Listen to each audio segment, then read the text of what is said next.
académie en termes de kilomètres carrés et en termes de population scolarisée. C'est également la première académie en termes de formation, puisque nous accueillons beaucoup de jeunes collègues. Et c'est une académie de contraste, puisque nous avons une grande diversité de population, 45% d'élèves de milieux favorisés et 30% de milieux défavorisés. Donc le C2A2E qui porte le projet et qui fait partie qui est un centre d'aide du rectorat, donc le centre académique d'aide aux écoles et aux établissements, a été créé en 2001. En 2009, les équipes mobiles de sécurité ont été intégrées, d'où les missions de sécurisation. Le centre académique travaille pour l'amélioration du climat scolaire et nous avons donc 4 grandes missions qui sont la sécurisation, la prévention, l'accompagnement et la formation-action. Le centre est composé d'environ 50 personnels. Nous sommes à peu près 10 sur les 4 départements de l'Académie de Versailles et nous intervenons de la maternelle jusqu'au lycée. Donc au niveau de la formation-action, nous avons choisi cet axe pour développer le projet Philogène dans l'idée de combiner la recherche et le terrain et de pouvoir généraliser et transférer l'expérimentation. Donc l'idée est d'expérimenter la discussion à visée philosophique et démocratique sur 4 territoires, d'avoir un retour sur les fiches pédagogiques et d'avoir évidemment l'appui de la recherche pour valider les hypothèses de l'expérimentation. Nous avons donc 14 personnes sur Grigny. Ce projet est relié directement au grand projet éducatif de la ville de Grigny. Nous avons 4 personnes sur la ville d'Étampes, et 2 sur le territoire de Poissy et 2 sur le territoire de Gennevilliers. Au niveau de l'organisation, nous sommes en lien évidemment avec Catherine Audrin. Je suis moi-même en lien avec Monsieur Bourdin, qui est chargé de mission sur la ville de Grigny et qui nous a aidé à développer, à créer les liens avec les IEN et avec les chefs d'établissement pour avoir les ressources au niveau du personnel. Nous sommes en lien avec les services académiques et départementaux pour le remplacement des personnels enseignants. Nous avons pu bénéficier de formateurs de très grande qualité par la présence de Madame Chirouter, de Monsieur Petier et de Monsieur Tozzi. Et nous avons 2 chercheurs qui sont associés à cette expérimentation, Monsieur Budex et Madame Delanoë, sur la fraternité et sur les questions de l'identité. Donc au niveau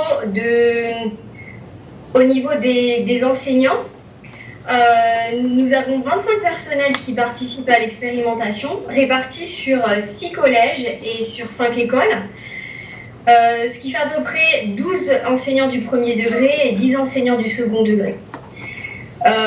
Pour l'instant, nous n'avons pas d'idée exacte du nombre d'élèves, mais si on compte, puisque l'expérimentation n'a pas encore réellement commencé, on est sur la période d'échauffement que je vais vous expliquer. Si on compte à peu près 20 élèves par enseignant, on est sur une fourchette entre 480 et 600 élèves concernés. Au niveau du calendrier du projet, nous avions prévu 6 journées de formation. Et c'est pour cette raison que nous avons choisi de les répartir sur une période d'1 an et demi. Donc le projet a été lancé cette année en janvier 2018. Les premières formations ont eu lieu au mois d'avril. Et nous avions décidé de créer une période d'échauffement, en fait, de avril jusqu'au mois de juillet de cette année scolaire, pour permettre aux enseignants de s'échauffer, de débuter l'expérimentation et de rentrer en douceur dans la pratique. L'année de projet commence réellement à partir de septembre, avec 2 nouvelles journées de formation, le début de l'expérimentation. Nous avons 2 journées de suivi qui sont prévues au mois de novembre et au mois de mars. Et nous allons présenter l'expérimentation au recteur en juin 2019. Donc ce que nous avions contractualisé avec les enseignants, c'est de développer des exigences intellectuelles et une rigueur de pratique.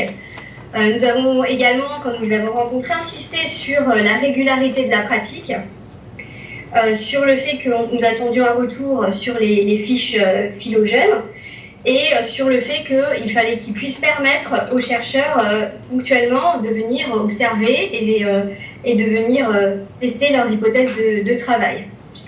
En contrepartie de cet engagement, nous avons amené un certain nombre de garanties, la qualité de la formation, de par l'expérience des formateurs, le fait que nous pouvons accompagner, puisque nous sommes un centre d'aide, les personnels en cas de difficulté, le fait que ce projet soit totalement innovant et nouveau sur l'Académie de Versailles, puisque c'est une première, le fait que la recherche puisse valider ce qui va se produire dans l'expérimentation, et enfin,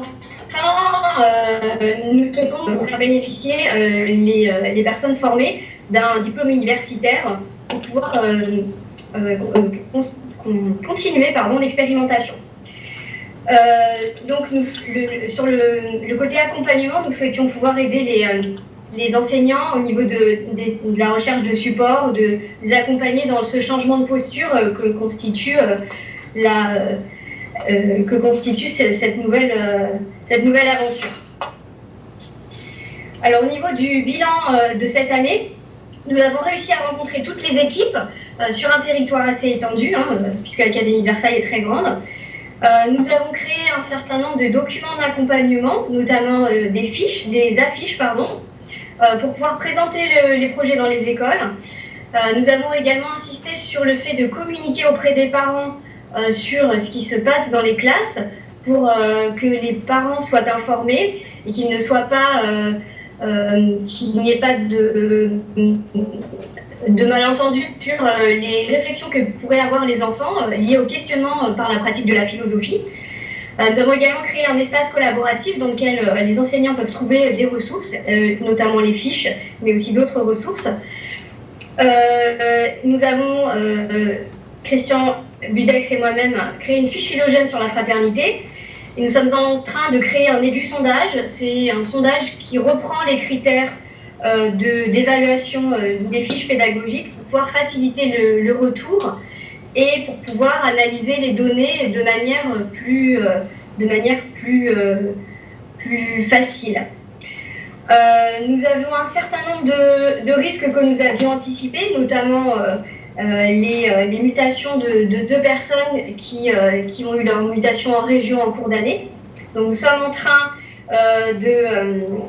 en train de sensibiliser les 2 personnels qui vont entrer à partir de septembre dans le projet. 4 enseignants sont un petit peu déstabilisés par la pratique, donc nous sommes en train de les accompagner pour pouvoir les rassurer. Et nous avions également eu des difficultés avec la validation par la communication du rectorat, donc ça sera à poursuivre au cours de l'année 2018-2019, notamment pour ce qui est de documenter le projet et de construire un film et des images.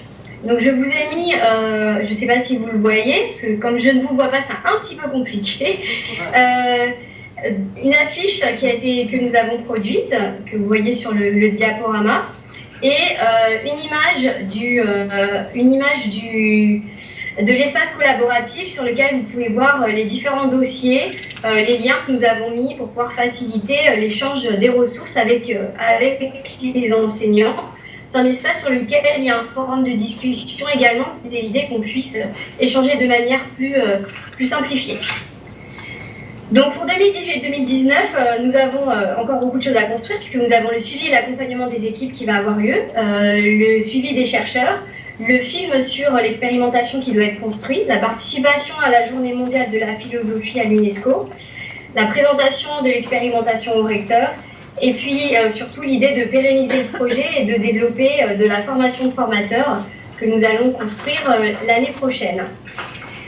Voilà, je vous remercie de votre attention. J'espère que j'ai tenu les temps et j'espère que vous avez pu m'entendre sans difficulté. Voilà. Tu nous entends? Oui, je vous entends.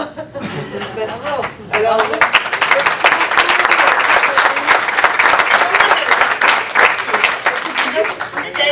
à moi, c'est compliqué. Je comprends, c'est vraiment difficile comme condition, je suis désolée.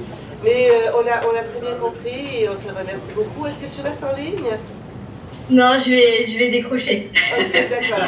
Alors, écoute, on te remercie énormément et de toute façon, on se parle sur Facebook. Ça marche. Merci Catherine et bonne fin de journée à tous. Merci beaucoup. Merci, au revoir. Merci. Au revoir.